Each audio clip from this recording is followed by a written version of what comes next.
এই যে রুম খালি করে আসার পর থেকে ছেলের আমার পড়াশোনা একদমই মোটে ভালো হচ্ছে না। কারণ আমার কাছে ভালো করে পড়তে চায় না। ওইখানে তো টিউশন দেওয়া ছিল, ওইখানে ওর ম্যামের কাছে কিন্তু খুব সুন্দর করে পড়তো, আর আমার কাছে পড়তে বসলে খুব বায়না করে আর একদমই পড়তে চায় না। তো কি করি, ছেলেকে কয়েকদিন থেকে পড়া হচ্ছে না ভালোভাবে, তো ভাবলাম আজকে একটু পড়াই বইটা। দেখি পড়তে বসি, দেখি বাহ সব কিছু ভুলে গেছে জানো, লেখাগুলোও কেমন হাতে মানে তেরা বেড়া হয়ে গেছে, পড়াশুনো সব ভুলে গেছে। কি বলবো আর। ওর বাবাকে দেখে তো খুবই আহ্লাদি করে, আমাকে দেখে তো একটু তো ভয় পায়, মানে বাবা আসলে আর কে কী লাগে, তাই না, এরকম হয়ে গেছে আর কি। তো যখন ওর বাবা থাকে না তখনই আমি একটু করে পড়াই, কারণ বাবার সামনে একদমই পড়তে যায় না, আর বাবার সামনে অনেকটাই ঢং করে। তো আজকে পড়াতে বসেছি, দেখছো পড়াবে লিখবে শুধু আমার দিকে বারবার তাকাবে, কি বলি আর, পড়াতে তো লাগবেই, তাই একটু পড়িয়ে নিলাম ওকে পড়া। এইদিকে দেখো আবার সকালবেলা ঘুম থেকে উঠে দেখি হ্যাঁ বৃষ্টি পড়ছে, আকাশটা দুদিন থেকে ভালোই রৌদ্র দিচ্ছে, আজকে আবার বৃষ্টি হয়েছে, ভালোই হয়েছে, কারণ যা গরম পড়েছে এই গরমের মধ্যে থাকা যায় না, তাই সকালবেলা উঠে দেখি বৃষ্টি পড়ছে। আর আমার উঠতে উঠতে প্রতিদিন অনেকটাই লেট হয়ে যায়।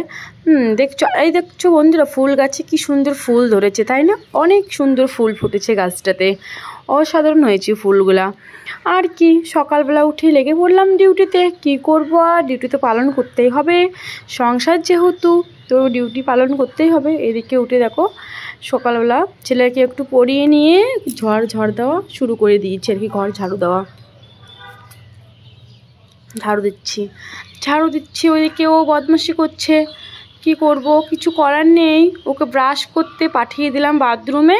ও বাবা, সে কি, ও ব্রাশ করবে কি বাথরুমের নল খুলে দিয়ে, বা গাটা ভিজিয়ে একেবারে একাকার, এত বদমাশি করে বলার মতো না। আর জানো তো ঘরে না খুব ধুলো হয়, মানে দুদিন পর পর পরিষ্কার করি, তারপরেও অনেকটাই ধুলো হয়, কারণ রাস্তার সাইডে ঘর তো, এই জন্য খুবই অসুবিধা। আর আমার রুমটা না খুবই ছোট, দেখছো, মানে এদিকে বিছানা, এদিকে শুধু একটা রাস্তা, এদিকেই শেষ আর কি, এত ছোট হয়ে গেছে রুমটা।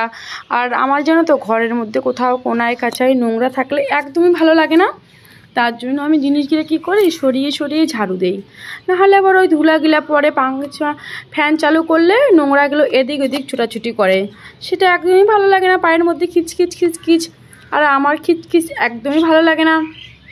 এই জন্য আমি জিনিসগুলো সরিয়ে সাপটিয়ে প্রতিদিন আর কি ঝাড়ু দেই।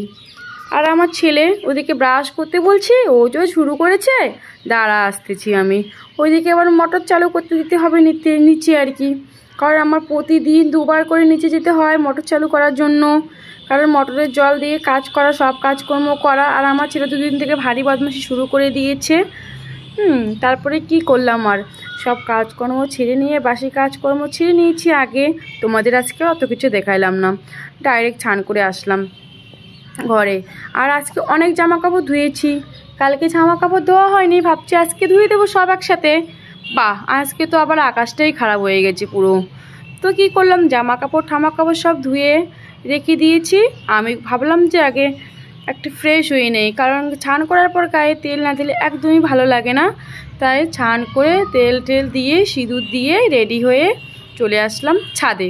আর আমি কিন্তু ওইদিকে ভাত বসিয়ে দিয়ে চলে আসলাম ছাদে জামা কাপড় পেলানোর জন্য। কালকে জানো তো অনেক রোদ্দুর ছিল, কালকে জামা কাপড় ধুইনি, ভাবছি একসঙ্গে দুদিনকার জামা কাপড় একসাথে ধুয়ে দেবো। তো কে জানে আজকে এরকম আকাশটা খারাপ হবে যে রৌদ্র উঠবে না, সকালবেলা বৃষ্টি শুরু হয়ে যাবে। তো যাই হোক, যখন জামা কাপড়গুলো ধুয়েই দিচ্ছি, ওইগুলো এখন মেলতে উপরে আসলাম ছাদে। আর এদিকে জানো ঝিরিঝিরি করে বৃষ্টি পড়ছে, তো বৃষ্টি পড়লেও কিছু করার নেই, জামা কাপড়গুলো শুকাতে দিচ্ছি, কারণ বৃষ্টি হয়তো কিছুক্ষণ পর থেমে যাবে, জামা কাপড়গুলো শুকিয়ে যাবে। আর মনে করো ঘরের মধ্যে যদি অনেক জামা কাপড় হয়ে যায় তখন তো ভালো লাগে না। এমনিতেও আমি 2 দিন পর পর জামা কাপড় ধুই, আর যেদিনকে খুব বেশি জামা কাপড় হয় সেদিনকে আমি 1 দিন পর পর জামা কাপড় ধুই। তো ফাইনালি আমি ছাদে চলে এসে জামা কাপড় শুকাতে দেওয়ার জন্য। আর আমার ছেলের কথা তো বলবো কি আর, ও আমার সাথে চলে আসছে, দেখো এমনিতে একটা খাড়া সিঁড়ি, আমারই কত ভয় লাগে নামা ওঠা করার জন্য, আর আমার ছেলে দেখো চলে আসে ছাদে, হ্যাঁ আসে বদমাশি করা শুরু করে দিয়েছে।